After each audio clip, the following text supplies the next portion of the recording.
Okay, JoJo's dad. JoJo is in, like, deep, deep danger. What are you gonna do? I'm going to disappear like I always have. That doesn't sound like the father thing to do. Just ask Josuke, it's totally what I do. So you're just gonna let your son fight, like, a 500-year-old demon and just be like, yeah, you got this, I'm just...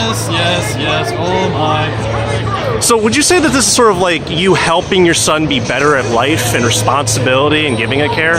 Definitely, yes, that is definitely what I'm going for. Your son's kind of a delinquent. In fact, he looks like a Bancho. Like, how do you respond to that?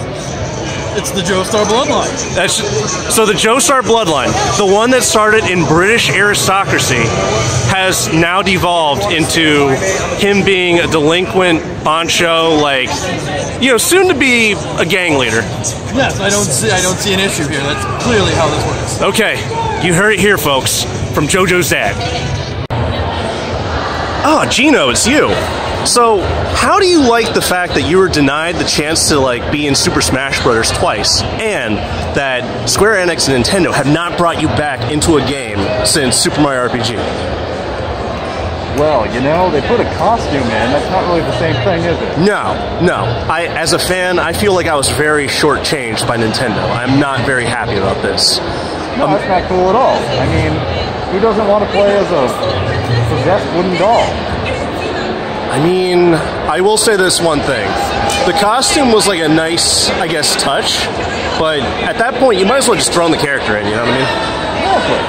Exactly. So, you haven't been in the game since, like, Super Mario RPG. How have you been, I guess, supporting yourself, if you don't mind me asking? Well, odd jobs here and there. I mean, Chief Knuckles a hero, I mean, you had, like, a cameo appearance in, like, Super Mario, like, All-Stars, but... What, 5 kids played that? Maybe 1 kept it? Oh, well, So... Maybe that's why they haven't put me in anything else. Oh, well, what do you think about for the future? Do you think you're going to appear on the Switch by any chance? Nintendo give you any job offers recently? Maybe we'll just have to wait and find out. Alright, you heard it from here, folks. We find a Pikachu in his natural habitat, an anime con. Wait, you're not a Pikachu, you're a freaking assassin. Wait. Like, Nintendo has paid you above and beyond what you're worth.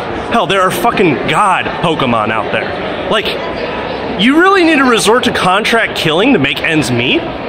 Is this all about the greed now? Don't give me that cute look. Oh shit, nope.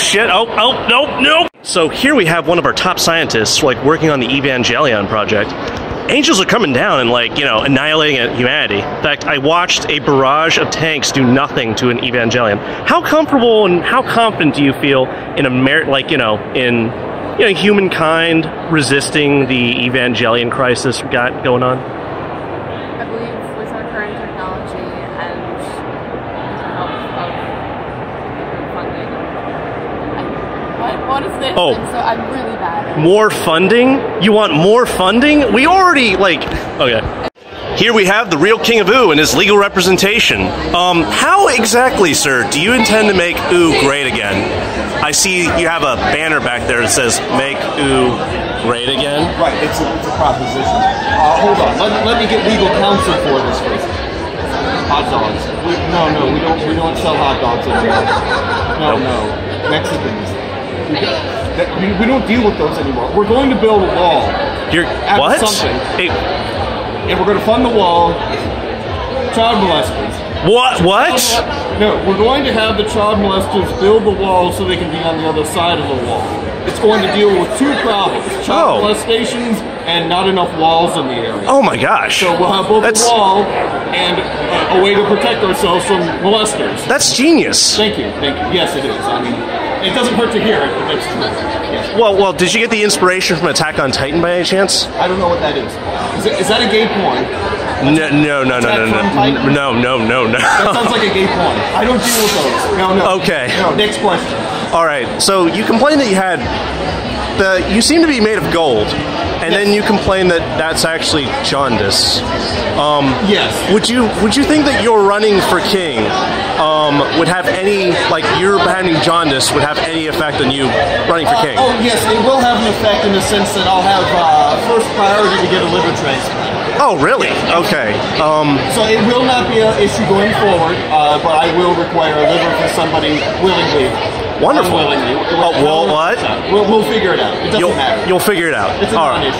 Oh, okay. So, last question, I guess. Princess Bubblegum doesn't seem to respect your authority. Yeah. Is there some sort of bad blood between you two? Ooh. You heard it from my lawyer. Your lawyer? It's also made of gum, and that's freaking gross. Yeah. It's probably full of like communal diseases and things like that. You know what? That's horrendous. I'm going to agree with you. Yeah. Who wants a princess made of bubblegum? Honestly. I mean, what's the Queen of England name? Old. Biscuits. I don't know. Biscuits. Either way, whatever she's made of, it's much better than bubblegum. Biscuits and tea.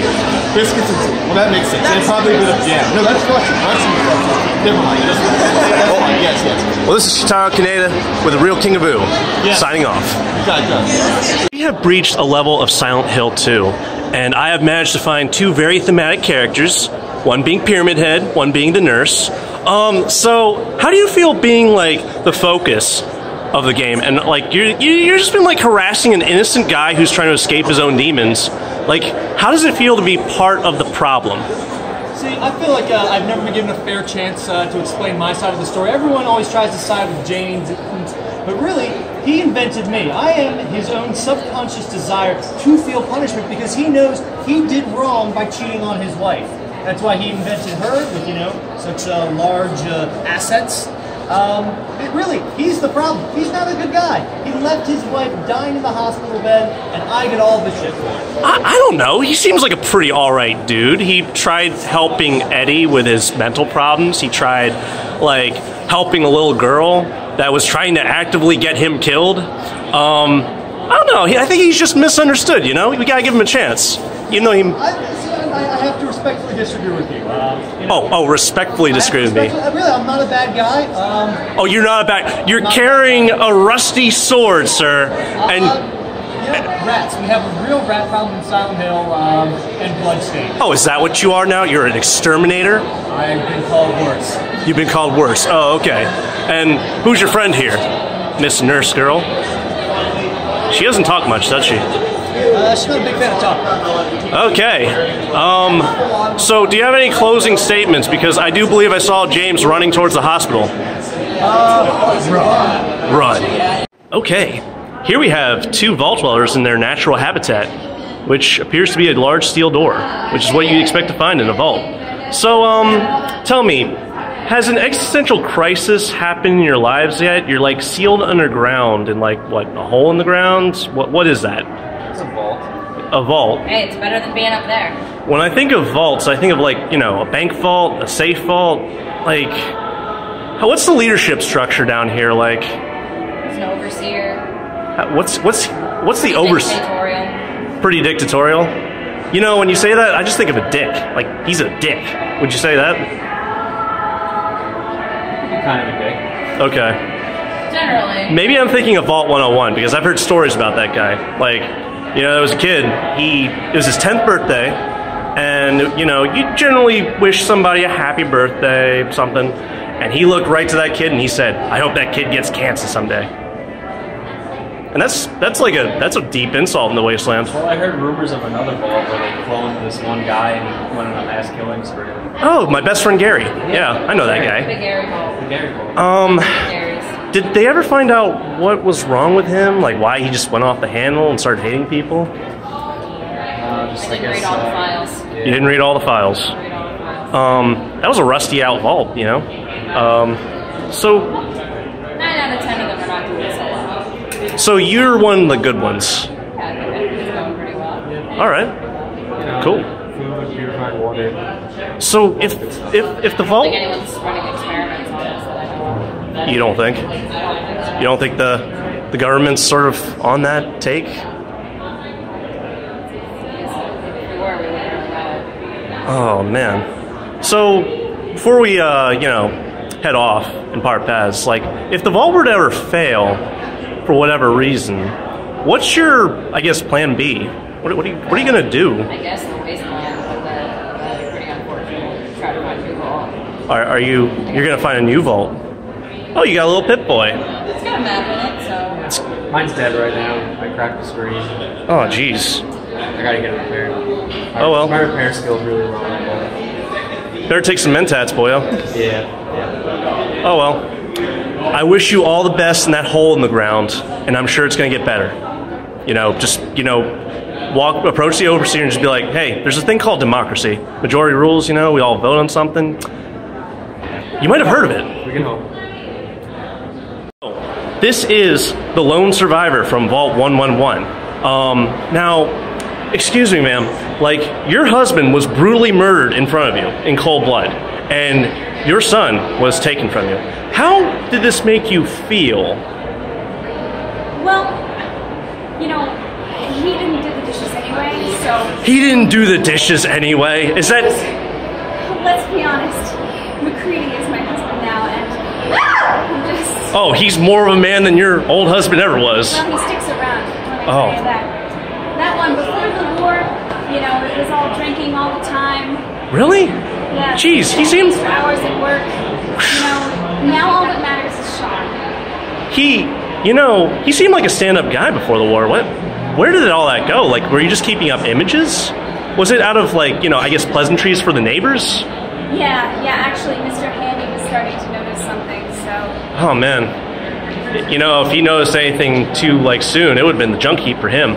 Oh, if your husband found out. And I mean, Mr. Handy has a lot of hands, let me tell you. So, McCready, is he like, you know, he's looking out for you, he's there for you. So he's definitely better husband material than, you know, before the war. Yeah, I knew as soon as I found out that he carried around a little wooden toy soldier that anyone who holds on to crap for that long would hold on to this piece of crap for longer. Oh, yeah, that is so humble. I have to say, like, there is a lot of danger out there. Death claws, you got sentry robots, you got the Institute running around, and you got, like, you know, replicant androids that are just, like, shooting up the place. I wish you nothing but the best in finding your little boy. Thank you so much. Out in the fence, had a talk with a man about some chems. He asked me, what's your flavor? I said, I need a favor. I'm a little short of caps, but I'm a good neighbor.